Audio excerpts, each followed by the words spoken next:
দেশে বিদ্যুৎ উৎপাদনের সক্ষমতা বাড়ার পর লোডশেডিং মোটামুটি বিদায় নিয়েছিল। বিদ্যুৎ বিভ্রাট হতো না বললেই চলে।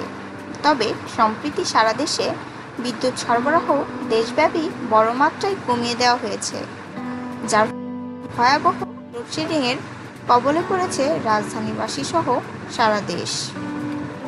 এমন পরিস্থিতিতে দেশের চলমান লোডশেডিং মোকাবেলায় বিদ্যুৎ ব্যবহারের নতুন বেশ কিছু সিদ্ধান্ত নেওয়া হয়েছে।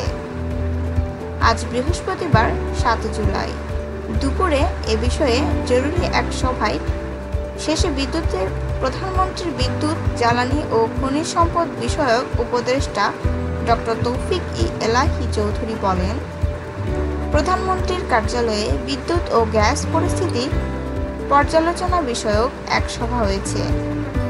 সেখানে বেশ কিছু সিদ্ধান্ত হয়েছে।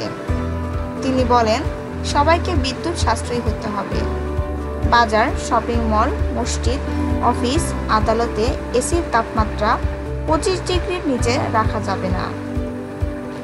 আলোকসজ্জা করা যাবে না।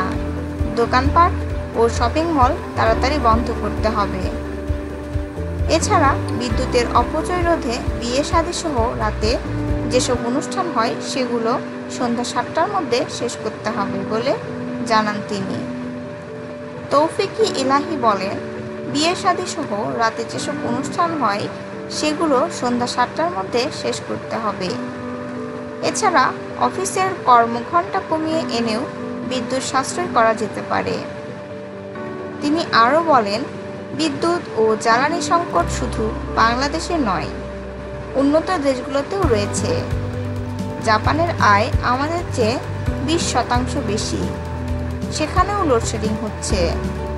ব্রিটেন, অস্ট্রেলিয়া সহ উন্নত দেশগুলোতেও লোডশেডিং হচ্ছে। সেসব দেশের তুলনায় বাংলাদেশ ভালো আছে। চলমান এই লোডশেডিং আগামী সেপ্টেম্বর পর্যন্ত চালিয়ে নিতে পারলে বিদ্যুৎ ঘাটতি অনেকটাই মেটানো সম্ভব বলে জানান তিনি।